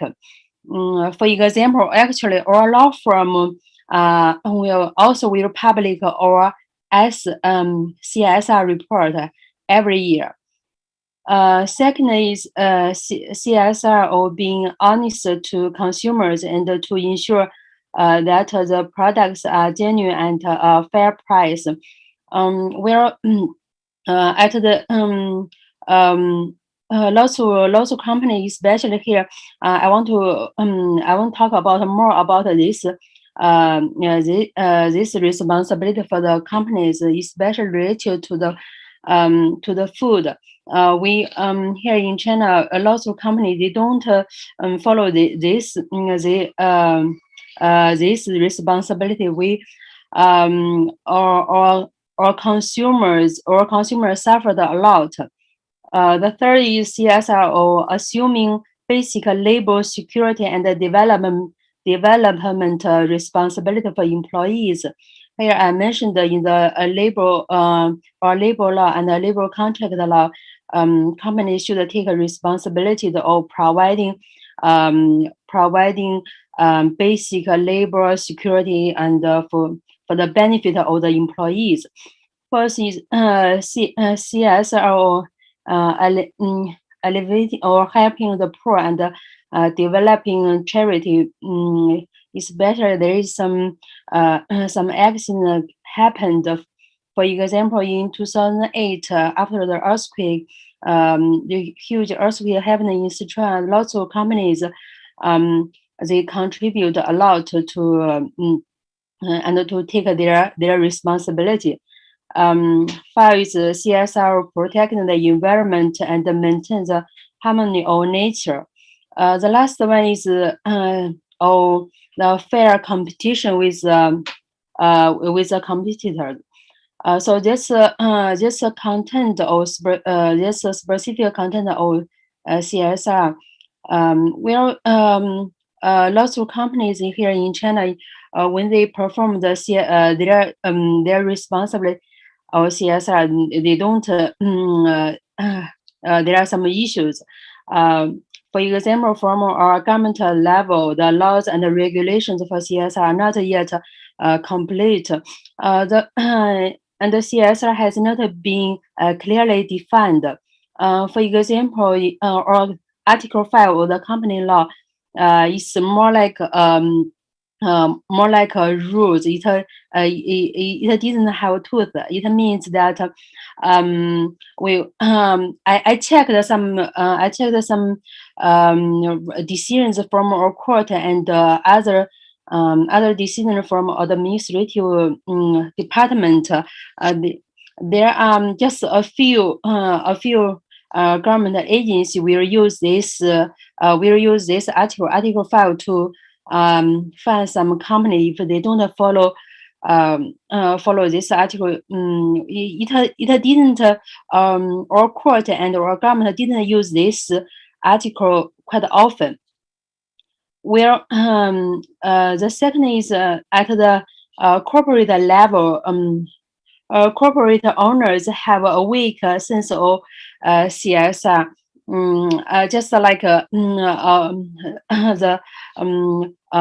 former speaker, they mentioned that most companies and corporations, yes, they will focus on the pursuing a profit and ignoring their CSR. Third is Chinese.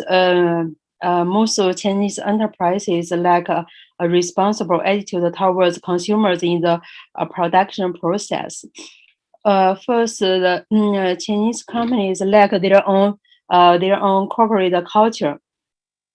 My proposal to add the situation to the CSR is first to improve the laws and the regulation on CSR. I think for the company and the corporations pursuing profit is quite important, but they should they also should focus on CSR. Also should to because it's not being part of the society. They should also comply with the law. For our government, is only Article 5 is not enough for the. It's not enough to regulate CSR. So my proposal is to improve the laws and the regulations CSR, for example, or should have very specific articles about CSR. The second one is establish an information disclosure mechanism to encourage enterprises to fulfill CSR through public supervision and moral pressure. Only or some I think also many just run out state-owned company and list the company. They have suggestions that they should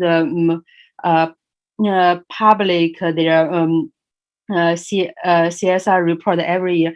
I think each company, no matter small or huge, they can also disclose their CSR report every year. Third is establish a responsible mechanisms and increase the penalty. Should or law right now don't have some penalty. They do lots of companies, they don't know whether they violate a CSR their social responsibility, what are the consequences they will face. So I think it's better to increase the penalty. The last one is to improve the company's internal and external structure, governance, and enhance CSR. That's all my presentation. Thank you. Thank you very much, Ms. Su. I'm very conscious about the time, ladies and gentlemen. It's now 6 o'clock p.m. in Malaysia time. But we do still have a number of questions. If it's all right with our panelists, can we go through some of these questions? The first question is for Dr. Peter. Dr. Peter, there's a question from Daniel Murphy. The question is, after several decades of effort, CSR initiatives writ large have failed to yield meaningful improvements to recruitment processes, terms of employment, and working conditions for workers in global supply chains. Some aspects of the CSR ecosystem, such as voluntary supplier standards and private enforcement in the form of social audit regimes, actively undermine public sector and work-led efforts to address labor exploitation. How do you reconcile this bleak reality with the optimistic picture of CSR initiatives painted by your presentation? Do you have any thoughts there? First of all, thank you very much for this very valuable question. I think a picture sometimes tells you more than 1,000 words. That's why I'd like to show you a PowerPoint slide.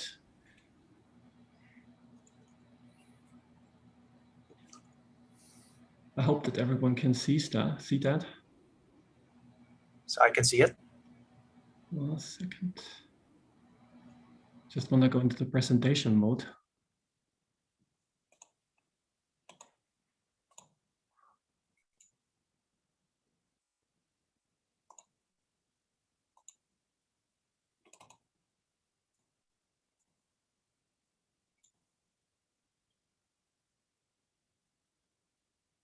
Presentation mode does not seem to work for whatever reason. Here it is. Okay, I hope that works now. I think it all boils down to this. I call it even a life cycle. You can see here. I mean, we have to change a lot, yeah, and it really starts already with internal control. We need this whistleblowing, an effective whistleblowing mechanism. And like what we have in the United States, I think it should be connected.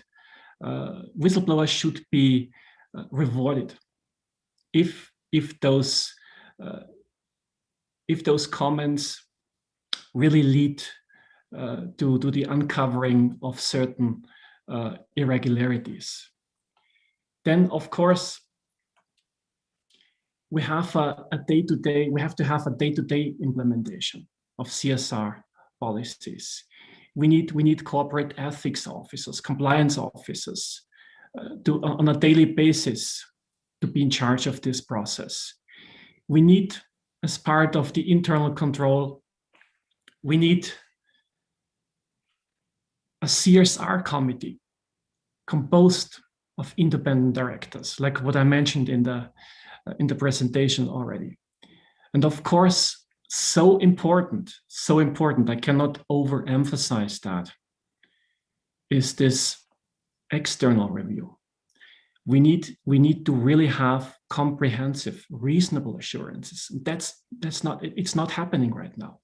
We have this problem right now.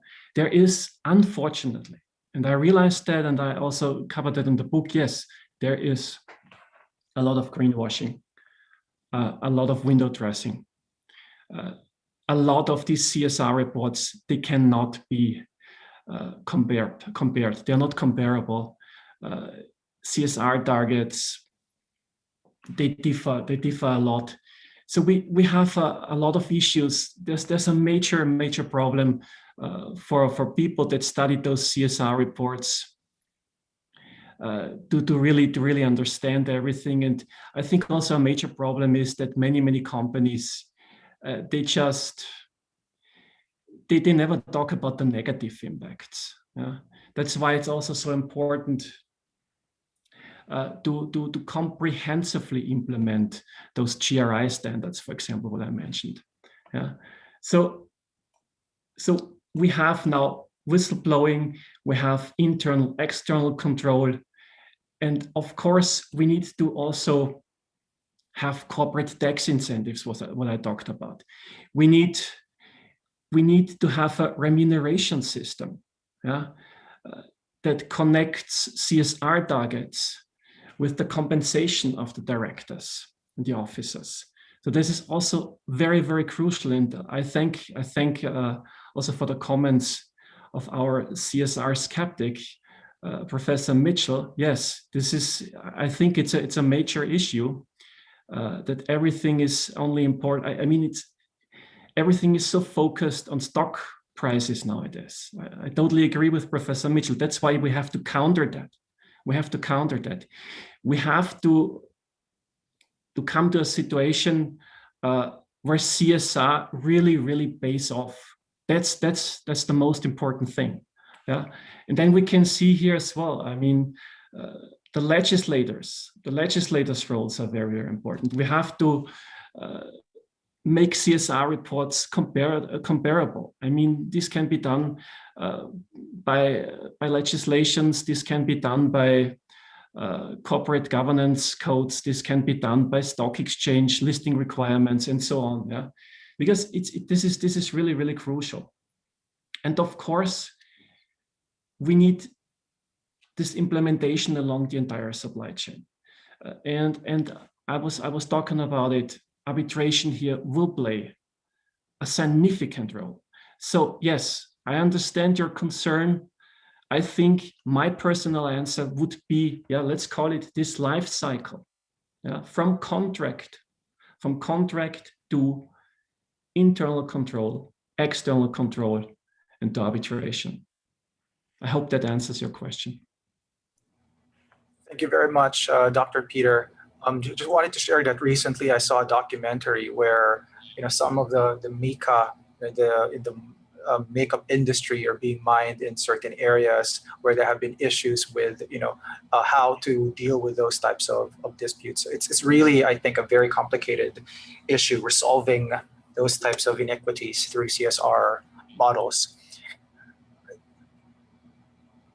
So maybe just one more question. There are questions about consolidation. And Professor Raju, if you can just choose any of the questions on consolidation. I apologize to our audience as we have very limited time. There are 3 questions regarding consolidation. If Professor Raju can address one of them or some of them very quickly, that will be much appreciated.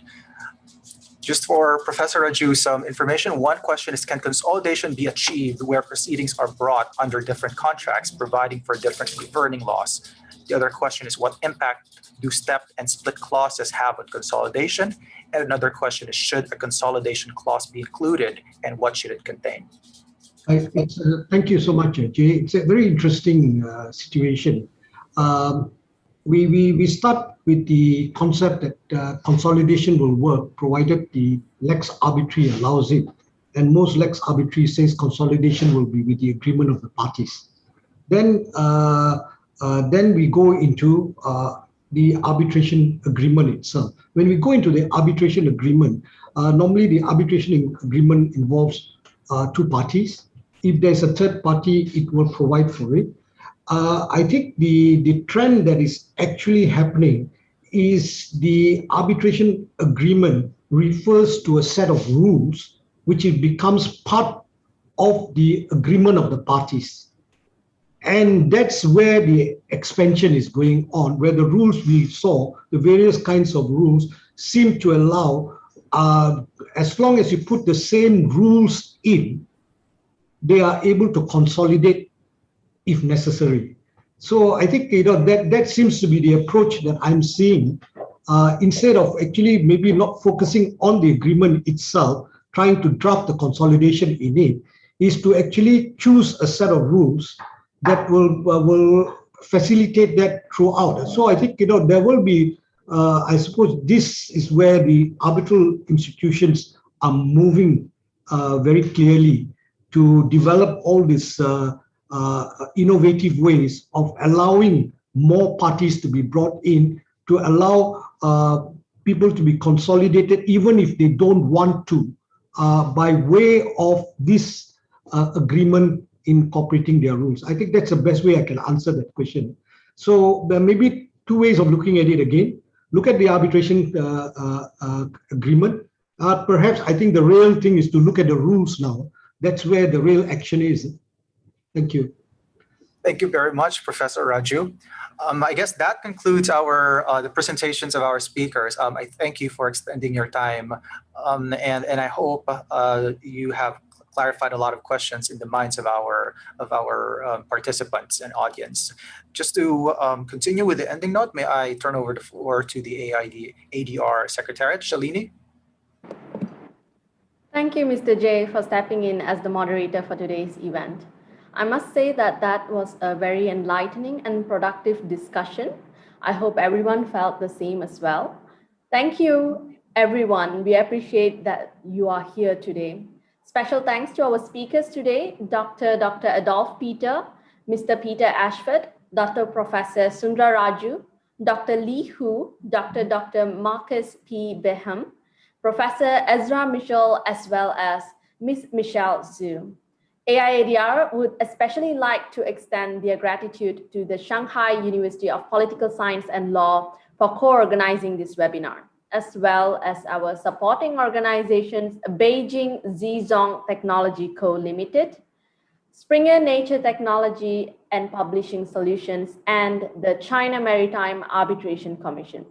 Do not forget to use the discount code offered by Ms. Lydia if you wish to purchase Dr. Adolf Peter's book. Thanks again for joining us today, and hopefully we will see you again soon next time in yet another brilliant webinar. Goodbye. Bye-bye. Thank you. Bye-bye.